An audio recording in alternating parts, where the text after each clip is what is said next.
And we're back, spinning circles of death here. All right, so I have been asked by a gentleman, Brad Chadwick, to look at some operational data in heating mode. He says that there is a complaint for one of the indoor units. What? Indoor units not cooling or heating correctly? Actually, this is heating. So he wanted me to look at it really quickly. So again, I know you guys send me data. I love it. Keep sending it to me. I'm sorry for those of you who have sent me data like a month ago and I never got to it. You feel free to resend me that same email to say, hey, loser, you never sent me anything. Again, if you need this stuff turned around quickly, I do offer paid services. However, the free stuff is when I can get to it. And I love to make these videos for you guys. So obviously I'm not sponsored by anybody and nobody is paying for this. So this is just me doing my thing, which apparently you guys seem to like, which is really weird. What's wrong with you? So let's jump into this. So he says not heating well, one specific room. He's saying that, indoor unit 1-4, right? Indoor unit 4 on this list. Where's that at, Roman? Well, if we scroll down to the bottom of the list, you will see what I am talking about. Right, here we go. Indoor unit 4, or I-4. Not like the I-4 here, interstate, most deadly interstate in the U.S. Maybe it's the world. No, it's U.S. I think India's streets are much worse than here in Florida. So anyways, let's not get sidetracked. I-4 is not keeping up in heating on cold days. It's a corner unit of the building. They've weighed in the charge. The line set length is close. Every room is the same type of equipment, and this is the last unit on the system. So what do we know about last unit on the system? When we have VRF diagrams, we have VRF flow, it's one of those path of least resistance. And so refrigerant in a system that is low or overcharged, it's always the furthest fan coil from the outdoor unit that will suffer the most or suffer the first. That doesn't make any sense. It will suffer first in that chain of refrigerant flow. So when we're talking about flowing to indoor units and everybody's calling for something, and these units are really, really needy. They're just like that. Maybe Japan programs them that way. Actually, they probably do program that way. But they always need something. It's like having, how many kids do we have here today? We have 8 kids, right? And that's a lot of kids. I have 4 kids. 8, that's times 2. That's a lot of kids here. And they're always demanding something. They always want something to eat, which is very true about kids, for those of you parents out there. Anyways, so we know that the furthest unit is usually the one that suffers the most when we have charge issues. So this is a red flag to me to say, hey, he's got an issue with the last unit on this system, last fan coil. They're all kind of the same size. He's pulled the charge. He's done the measurements. However, it is still not performing. Now, here's the other thing that I'm going to tell you about measuring and weighing charge. Again, measuring the line set length and then comparing that charge to what? Are we comparing it to our submittal data? Are we comparing it to the very first VRV Express that was created when they designed this project based upon some flat 2-dimensional drawings, some engineer tucked away in an office? Because if you are, you're missing the boat again, okay? We've had these conversations. I've made videos about this, and I'm going to keep harping on this from my soapbox, that if you are dealing with issues relating to charge and you think that pulling the charge and comparing it to what the VRV Express report from installation says it should be, just go ahead and throw yourself off the roof, because you're missing the whole point of this, right? The point is to compare it to the current conditions. You're going to do something that no one's done yet, and that is actually measure the line set lengths and piping diameters, not one, but both length and piping diameters, because they both matter, and building a brand new Express report with your bare hands. You see this? These are my hands, right? And I say this, but I'm not that great at Express reports, but I can find my way through it in the dark. Find somebody who is. Maybe we should do a video about Express reports. That's actually a really great idea. Let me write that down with some paper. Okay, there we go. Throw that idea over there in the pile of ideas, and we're good. So yes, Express data. If you don't have a VRV Express report that's accurate from something that you built, and you're just assuming that it's right, and your system is suffering, let's look at this really quick, okay? I'm going to try to keep this one under 10 minutes. What? He's crazy. Indoor unit number 4. Okay. I'm going to zoom way out. Get my big old head out of the way here. What's up with this? Over here. There we go.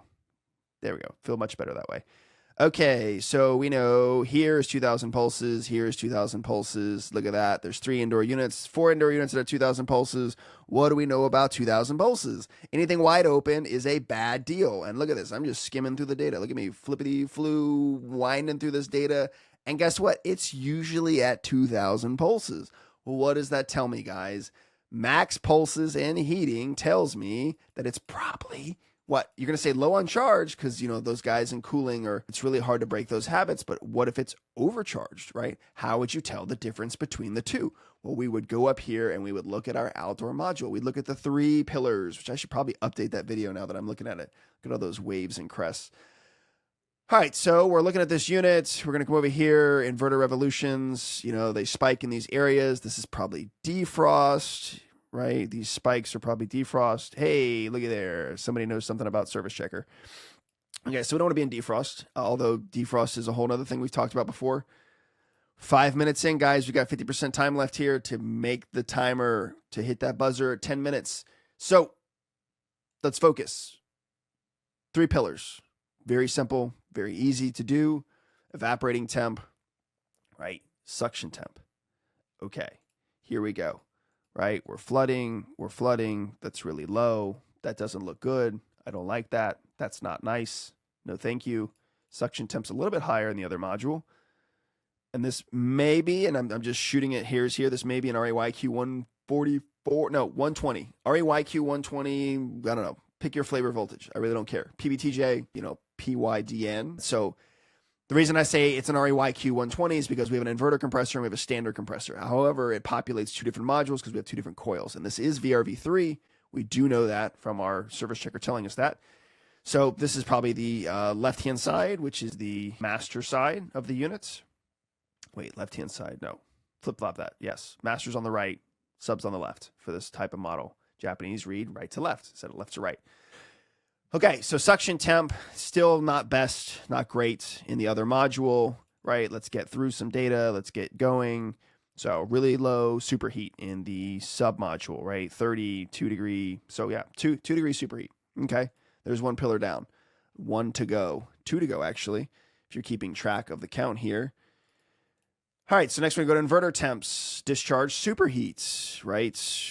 149 stays pretty regular, it seems. We can jump around a little bit. Seems a little higher here, but not insane, right? About 50, so that's pretty good. Not overly upset about that. Okay, and if we can go back over here, I don't think the standard comes on a whole lot, and I can tell because the discharge temp, yeah, standard only comes on for defrost, which is normal. So nothing really wrong here. However, this is also another indicator to me. If only 1 compressor is running and there's a full demand on the system and the standard compressor is not being called on, then that means that we're looking at probably modulating between 0 and 50% capacity. It's not off, so it's probably 10% to 50% of capacity. Low capacity means it's probably overcharged, right? So now let's look at our system subcooling. And here we go. So we're going to look at this and we're going to see our liquid temp on our outdoor unit. That's where I like to start. We have 32 and 120 degrees. That's a little bit extra. It's a little bit suspect. And the reason it's suspect because it's also really, really, really, really close to what? My saturation temp. Now, not in this particular instance. However, it is a little bit alarming. I mean, we've got a 32 degree liquid temp, outdoor heat exchanger liquid temp. Oh, that's not the right one. See, look at me. That's not even a number that actually changes, is it? Brown doesn't, no, it changes. Okay, so that's not the liquid temp. See, we almost went down the wrong rabbit hole there. EV liquid pipe temp. Here we go. Okay, that looks better, right? That's not 32 degrees. So outdoor heat exchanger liquid temp is probably something right after the actual expansion valve. I'd have to look at this particular model to see where that lands. Yeah, I'm not even going to take a stab at that one. So, okay, EV liquid pipe temp is 62.6. This tells me that we are close to, right here, yep, right here, 68, 116. That's still a really high number of subcooling, right? And let's see how that tracks over time. Pretty severe, pretty extreme. I'm going to hang my hat on overcharge. And again, that's because my valves are wide open. My compressor speeds are low. Why is my compressor speed low, Roman? Well, if we come over here, man, we're right at the edge here. We're going to go over. My target condensing temp is 118. It's hitting my target condensing temp of 116, which means my compressor is going to ramp up, and then it hits 118 right here, and then it goes over, and the compressor slows down again. And so this ramping up and ramping down, we've gone over 10 minutes. Oh, man, I hate when that happens. your compressor speeds are ramping up and ramping down to maintain target condensing temp. If you can maintain target condensing temp on your outdoor unit, which is what it's running the compressor speeds off of, and your valves are at 2,000 pulses and not moving enough refrigerant, right? 2,000 pulses means I'm wide open, not enough refrigerant getting to my actual indoor units or my heat exchanger. My compressor can't speed up. Why can't it speed up? Because it's hitting its target. Well, how does it hit its target so soon? Because there's too much bloody refrigerant in the daggum system, right? All these things tell us overcharge. My discharge superheat, fairly normal, so we can just take that and throw that off the board because it doesn't really matter right now. It does matter if we're trying to rule out compressing liquid. Our suction superheat is low, right, which tells us liquid's getting back to the outdoor module. My subcooling is high, right, my system subcooling. Now, even if I go back down here and I look at that too, you can see the amount of subcooling that also makes it from the indoor unit to the outdoor unit, right? So we're 83 degrees liquid temp here. We are, well, that doesn't count because that unit's off. We're 69 degrees temp here. So again, this is my unit that's suffering here. This system is overcharged. So again, we're hitting that target condensing temp. The compressor won't ramp up. Both my compressors should be running right now. Like if there's a huge load demand on the system, if there's a huge demand for heat, which we have three fan coils calling for heat at this time, again, it shouldn't hit the targets this fast, right? And even then, we look at our indoor gas pipe temp of 115. How much does that fall between the outdoor heat exchanger and my indoor unit? And again, that temp is 165. So I'm getting from 165 down to 115 before it hits the fan coil. It's subcooling on the way to the unit because the refrigerant is moving too freaking slow. So this tells me my system is overcharged. Drastically overcharged. What would my next course of action be? Obviously, I'm going to slap you with the manual and tell you that you're a moron. No, I'm just kidding. I would never do that to you. I'm going to tell you, Brian, because this is your data set, that you should go and measure the line set and also your piping diameters on the system. And again, if you come back and say that you have done that, and this is the charge that you have, then I would look at the total charge. Let's say the total charge is 25 pounds. I would then remove 5% increments from the system until my data set got better, right? Until it looks better. Again, I don't see any huge red flags where it's stacking liquid, where there's a ton of refrigerant somewhere, where it's pooling in a coil. We're not even using both outdoor heat exchangers, right? This one's closed and the other one is like barely open. Right? It's at 18 pulses. And again, when looking at all these things and all this information and numbers, we have to look at the picture as a whole and find out why is it doing what it's doing. And again, why are we pinched off at our outdoor evaporators? Because there's too much bloody refrigerant, right? It's pinched off because it's got way too much. It's over there drinking from a freaking fire hose. So yes, 13 minutes, not terrible, pretty close. Brian, I hate to inform you, buddy, but your unit is overcharged. All right, so next time I'm going to try to hit the 10-minute mark. Let's do another one. Appreciate you guys watching. I will talk to you guys later, and drop comments below. Let me know what you guys want to see. And again, if you've sent me data and I haven't sent it back to you, please cuss me out, right? I'd love to have an inbox full of this. You mother... Okay, just send it to me. I'll get it done. I'll get it to you. I'll make some more videos. And if you want me to, I'll call you an idiot on this video too. That works too. But Brian, you're not an idiot, right? We're in a market saturated with equipment, without a lot of knowledge, without a lot of experience. And the factory training, I'll be honest, it's lacking, right? So you have to come here to places like this where we can peel back that onion in a safe place and understand what is wrong with the system. And again, I'm doing this for free. So, you get what you get. Appreciate you.